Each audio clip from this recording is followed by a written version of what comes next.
नमस्कार, मैं शरद शर्मा हूँ। दांडी गुजरात में आया हूँ।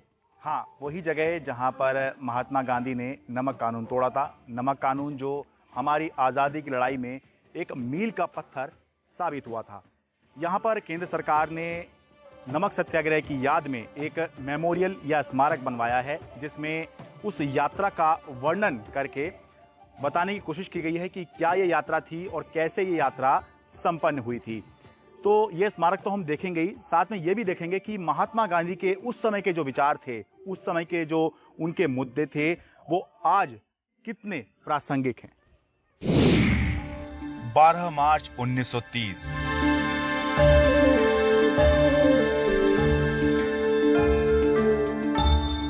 उस दिन एक यात्रा शुरू हुई थी।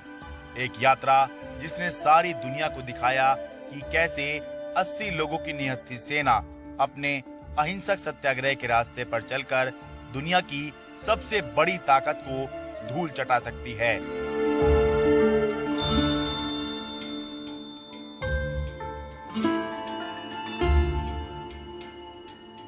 कहने को वो यात्रा साबरमती से दांडी तक थी, लेकिन वो दरअसल नागरिक प्रतिरोध का व्याकरण तैयार कर रही ऐसी यात्रा थी जो अब तक जारी है। एक तरह से ये उस भारत की भी यात्रा थी जिसका चेहरा आजादी की लड़ाई के दौरान मनुष्यता की माटी से गढ़ा जा रहा था।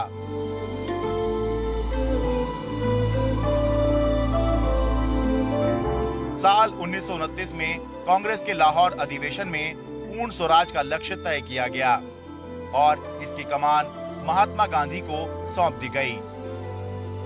महात्मा गांधी ने बहुत सोच समझकर नमक की लड़ाई लड़ने का फैसला किया। दिलचस्प ये है कि तब इस फैसले से ना पटेल आश्वस्त दिख रहे थे, ना नेहरू, ना बोस और ना ही राजगोपालाचारी। लॉर्ड इरविन कह रहे थे कि नमक पर वो नींद खराब नहीं करेंगे। अंग्रेजी के एक मशहूर अखबार ने इसे हास्यास्पद कदम बताया, मगर गांधी जानते थे नमक ही सबको जोड़ेगा, अमीर को, गरीब को, हिंदू को, मुसलमान को। तब ये नमक गरीब लोग खुद तैयार करते थे। एक गड्ढा खोदते, उसमें समुद्र का पानी भर देते। सूरज की गर्मी से पानी भाप बनकर उड़ जाता और फिर नमक बचा रह जाता। लेकिन अंग्रेजों ने भारतीयों से नमक जैसी मामूली चीज बनाने का हक भी छीन लिया था और इस पर 1400% टैक्स लगा दिया गया था।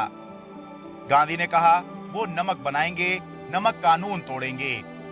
इसी के बाद शुरू हुई 12 मार्च 1930 को वो ऐतिहासिक यात्रा जिसे मनुष्यता के इतिहास में चमकदार अक्षरों में याद किया जाता है। गांधी ने 78 सत्याग्रही चुने। उनके सचिव प्यारेलाल और छगनलाल जोशी इनके पीछे पीछे चले।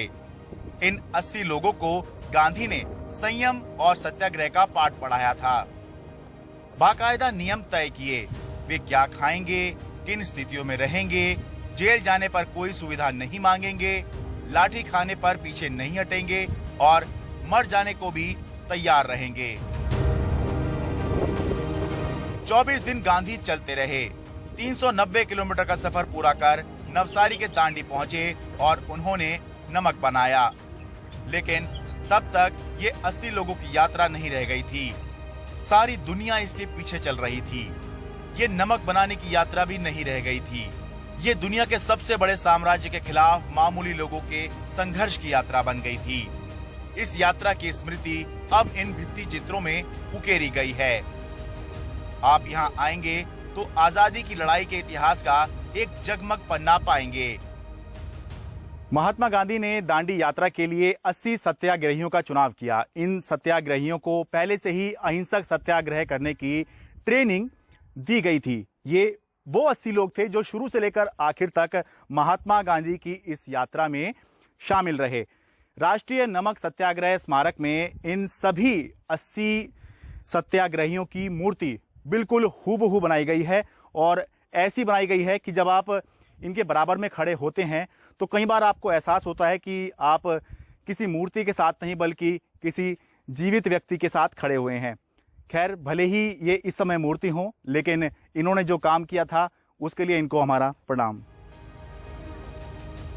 ये शानदार मूर्तियां सिलिकॉन ब्रॉन्ज की बनी हैं, जिनको IIT बॉम्बे की इंटरनेशनल वर्कशॉप में भारत, अमेरिका, ब्रिटेन, जापान समेत 9 देशों के मूर्तिकारों ने रूप दिया है।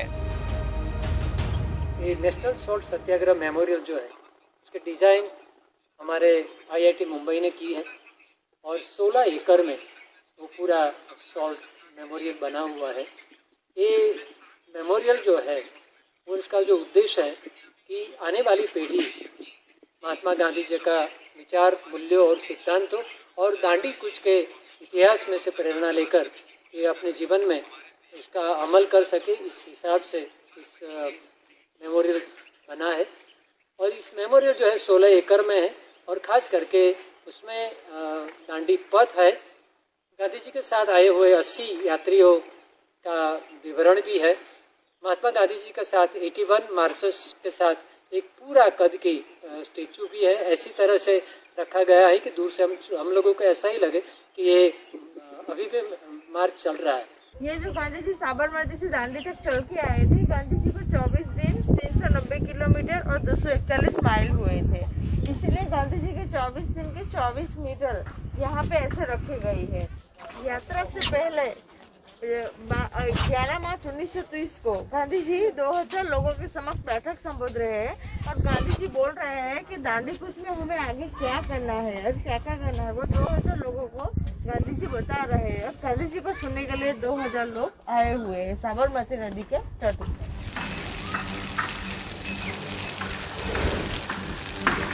संग्रहालय में नमक बनाने की प्रक्रिया भी दिखाई गई है। समुद्र का पानी उबल रहा है, धीरे धीरे पानी उड़ जा रहा है और नमक रह जा रहा है। सत्याग्रह पर लौटते हैं। नमक यात्रा से पहले कस्तूरबा ने गांधी जी को तिलक लगाया था। कहते हैं साबरमती के आश्रम में महिलाएं भी यात्रा पर जाने को तैयार थी। नाराज थी कि गांधी उन्हें अपने साथ क्यों नहीं ले रहे। गांधी ने कहा था उन्हें महिलाओं पर भरोसा है, लेकिन महिलाएं सामने होंगी तो शायद अंग्रेज की वो क्रूरता सामने नहीं आएगी जो पुरुष सत्याग्रहियों पर टूटेगी। गांधी के रास्ते में गांव नगर आते थे, नदी जंगल आते थे, सबको फलांग कर गांधी बढ़ते चले जाते थे। गांधी यात्रा करें और रास्ते में पड़ने वाली बाधाएं पार ना करें, ऐसा हो ही नहीं सकता। ये चित्र याद दिलाते हैं कि गांधी ने अस्पृश्यता और जात पात के खिलाफ इस यात्रा के दौरान भी अलग जगाई थी। एक गांव में अलग बैठे दलितों को बाकी ऊंची जाति वालों के साथ बिठाया था। और गांधी का जादू कैसे चलता था?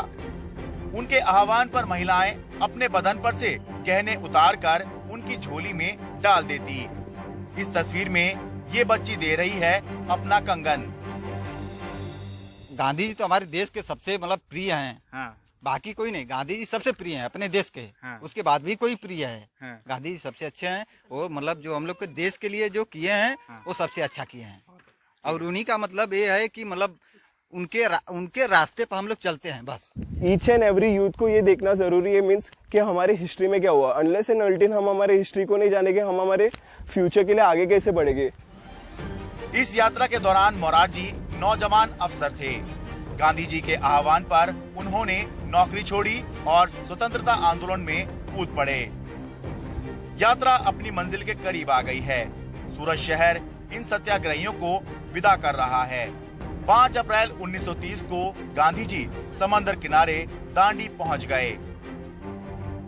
5 अप्रैल 1930 जब महात्मा गांधी अपनी यात्रा पूरी करके दांडी पहुंचे तो उन्होंने एक बहुत बड़ी बात कही। उन्होंने कहा कि सत्ता बल के सामने अधिकार की इस लड़ाई को जो आरंभ किया गया है, इसमें मैं पूरे विश्व की सहानुभूति की याचना करता हूं। अब देखिए, उस समय उन्होंने ये देश का आंतरिक मामला हो सकता था, लेकिन उन्होंने पूरे विश्व की सहानुभूति की याचना की। लेकिन आज अगर कोई राजनेता इस तरह की बात कर दे तो एक बहुत बड़ा बवाल देश में मच सकता है। हालांकि बात यह भी है कि वो समय था जब देश पर अंग्रेज शासन कर रहे थे। ये वो समय है जब हमारे अपने लोग यहाँ पर चुनकर आते हैं और शासन करते हैं। और आखिरकार आई 6 अप्रैल 1930 की सुबह। आगे समुद्र था, पीछे जन समुद्र। गांधी ने चुटकी भर नमक उठाया, दुनिया जैसे हिल उठी, हिंदुस्तान जैसे बदल गया।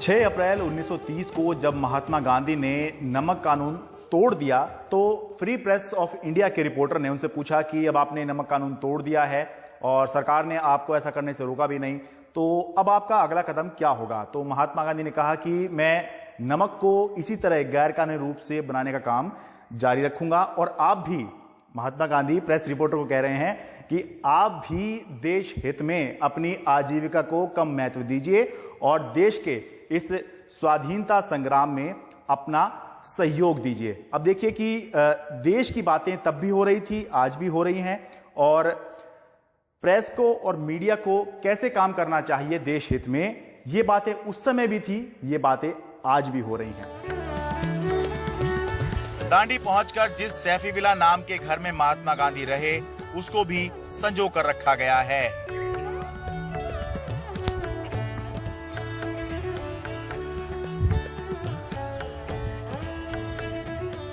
नमक सत्याग्रह एक महान लड़ाई का आगाज था। ये एक नई तरह की लड़ाई थी जिसे दुनिया देख रही थी। द टाइम ने उनको संत बताया और इस संत की तस्वीर से अपना कवर पेज सजाया। अगले साल उन्हें मैन ऑफ द ईयर के खिताब से नवाजा। पत्रिका को मालूम था ब्रिटिश सरकार जो गलती कर रही है वो ब्रिटिश जनता की आवाज को नहीं करनी चाहिए। गांधी जी के जो विचार हैं, क्या वो आज प्रासंगिक हैं या समय बदल चुका है कि 100 साल हो गए हैं? नहीं, ऐसा कुछ नहीं। थोड़ा आधे लोग तो है जो उनके विचारों पे चलते ही है, आधे लोग भी जैसे समय के हिसाब से चलते ही है, तो अलग अलग ही ऐसा, सबकी सोच अलग अलग रहती है। इसके बाद की कहानी छोटी है मगर वो भी बलिदानों से भरी है। 1942 में गांधी भारत छोड़ो का नारा देते हैं। 5 साल बाद देश आजाद होता है, लेकिन अंग्रेजों की साजिश से एक बटा हुआ और लहूलुहान देश। लाखों जानें चली जाती हैं, लाखों लोग बेघर हो जाते हैं। इस मोड़ पर गांधी अकेले हैं, अकेले सांप्रदायिकता के दानव से लोहा ले रहे हैं। ये कहानी 70 साल पुरानी हो गई है, लेकिन समुद्र पर नमक बनाकर मानवता को साधने वाले उस सत्याग्रही की जरूरत इस देश को अब भी है। गांधी की 5 मीटर ऊंची ये भव्य मूर्ति इस देश को उसकी महान विरासत की याद दिलाती रहती है। बस 2 बातों के साथ मैं अपनी इस कहानी को खत्म करता हूं। पहली, बहुत से लोग महात्मा गांधी के बारे में किसी एक घटना के आधार पर अपने मन में नकारात्मक विचार बना लेते हैं, तो उनके लिए मैं यही कहना चाहूंगा कि किसी एक घटना ने मोहनदास करमचंद गांधी को महात्मा गांधी नहीं बनाया है। पहले उनका पूरा जीवन, उनका संघर्ष, उनके मुद्दे जानिए, फिर उनके बारे में कोई विचार अपने मन में कायम कीजिए। और दूसरा, महात्मा गांधी के बताए हुए रास्ते पर चलना ना उस समय आसान था ना आज आसान है, लेकिन बहुत से लोग उस समय भी महात्मा गांधी के बताए हुए रास्ते पर चले और आज भी चल रहे हैं। बाकी फैसला आपका है। दांडी गुजरात से मैं शरद शर्मा, एनडीटीवी इंडिया।